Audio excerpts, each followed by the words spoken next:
We are taking Alpha. We are taking Alpha. Woo! Yeah, baby!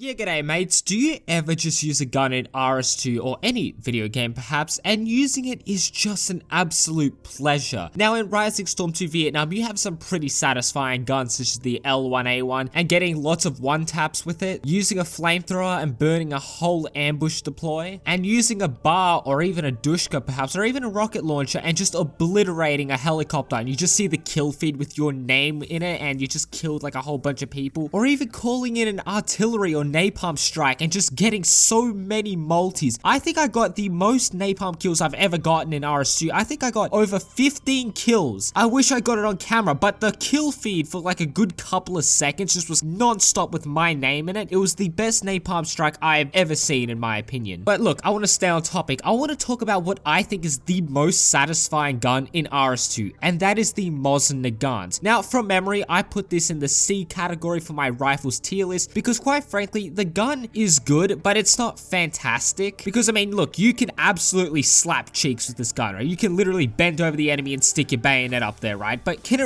really compare to an L1 where you don't need to reload every 5 seconds, and if you miss a shot at close range, you aren't punished as heavily? But personally, I would compare this gun to the Intervention from MW2 or the Ballista from Black Ops 2, whatever floats your boat. And that is because these guns are so satisfying, and it's just, you're running around getting these one shots, and you know, even with the Mosin Nagant, the sound, and then you pull the lever back, it's so satisfying. Now, I want to explain two ways to play the Mosin. The first way is the way that I play it, and it isn't the way that I would really recommend a new player to use this gun. And then there's the second way, which is, you know, the actual, you know, good way for a new player to use this weapon. But before I get into that, first off, like the video, literally likes is all I have, please do it. And secondly, I want to talk about the specs of this weapon. So it fires beefy 762 by 54mm rounds, and that can do some serious damage. Honestly, if you see someone shooting you from behind cover, as long as it isn't like solid concrete like the ones you see on Da Nang Air Base or even on a bunker, you should be able to hit them. Now, only the NLF have access to this weapon, and for God's sakes, if 83, right, if the 83 wiki is going to be maintained like this, I don't give a shit.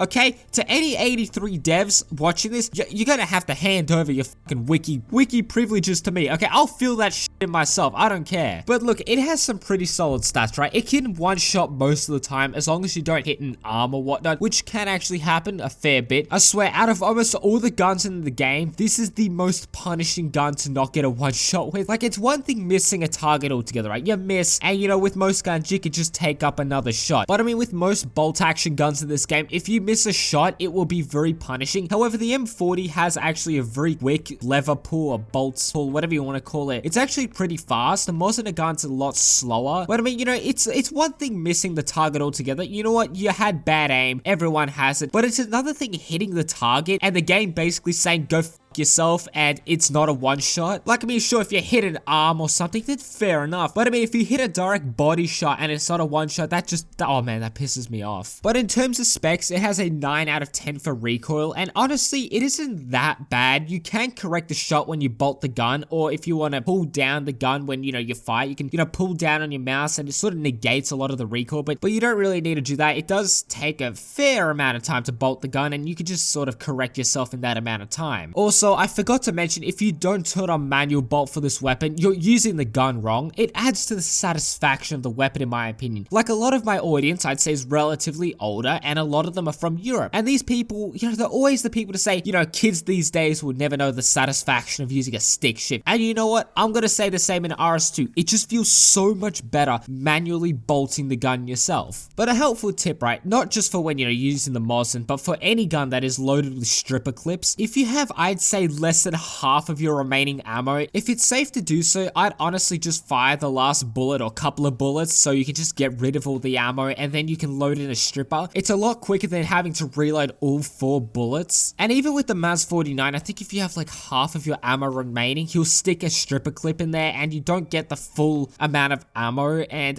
I don't really like that. So if it's safe to do so, just fire the last remaining bullets. It's a lot easier and quicker. But if my internet searches are correct, this weapon has a shell velocity of 800 meters a second, and for comparison, the M16 has 990, and we all know how much of a laser beam that is at range, and the AKs have a little over 735 meters a second for the Type 56 variant, 715 for the AKM, so this gun is no slouch. I find that I don't need to lead as much as I think, and honestly, at times, I do tend to overlead, but honestly, it just takes practice to get right, and after a while, you'll be able to hit these shots or leading shots perfectly. And I mean, it's so satisfying sort of like tracking a target through like a tree line, and then you pull the trigger at the exact moment, and it hits the body, and they drop to the ground, and that is so much fun, and it just adds to the whole experience of using the weapon, in my opinion. Or, you know, it's even more satisfying, right? You fire 4 bullets, and they all miss, okay, fair enough, but on the last bullet, you get the dead shot, like bang, right in the head, ding, they go to the ground, and then it's just like, yes, I got it. It's so satisfying, you know what I mean? Oh, I just love using this gun. Like, to be honest, I wish the RS2 had this thing similar to World of Tanks. Like, in World of Tanks, if you're really good with the tank, you'll get a thing called a Master of Excellence, where if you're, I think, better than 50%, 75%, and then 95%, and you'll get like a little insignia on the gun's barrel to sort of indicate how proficient you are with that tank. And I know that Red Orchestra 2 had something like this, where, you know, if you got lots of kills or basically leveled up the weapon, you can get like certain modifications for the weapon. And personally, I hope the 83 will have something similar. Sort of like, it doesn't have to be something that affects the way the gun handles, but maybe if it's like a little cosmetic thing that makes the gun stand out to the rest to sort of show that, you know, you are very proficient with this weapon. Now, obviously, I'm not asking for like a golden fucking Mosin Nagant or a golden pickaxe that, you know, if you play on the farming zone, you'll know that Harry 420 will most likely get, or basically deserves at this point. I'm pretty sure he has like 5,000 kills with the Matic, so, I mean, if there's someone who does deserve the golden Matic, it's definitely him. But look, speaking of which, the ways that you can use this gun, and you know, you can, the proper way in my opinion, is that you can sit far back and use this as a sniper rifle. Regardless if you use the scoped version or not, this gun is fantastic for range. The high caliber combined with the good shell velocity makes this gun a very good sniper. And you know, the thing is, there's very little bullet drop off from me personally, that's what I found. And you know, despite it being able to go to like 1.5 kilometers for the rangefinder, which is completely unnecessary. In RS2, when are you gonna need to shoot someone 1.5 kilometers away? I've seen people maybe land like 400-meter kills, which is insane in itself. But while this gun does excel at range, it can suffer in close quarter fighting because if, you know, you need to bolt it and it gives enough time for the person to drop you. So I advise that you preferably post up a tree or a windowsill to improve your accuracy. And I don't know if this is like, I swear, there's over penetration with this gun. I shot someone, right, in the body, bullet goes through them, kills the guy behind them, and I'm like, okay, you know what, I can live with that because I managed to get the follow-up shot. But I mean, this has happened to me, but you know, on maps such as Longtan where it's dark, I advise that, you know, you can hide in a bush and squint as best as you can in the distance, and you should be able to see the characters in the distance, and make sure your crosshair lines up with them and you'll be able to land a shot. But sometimes the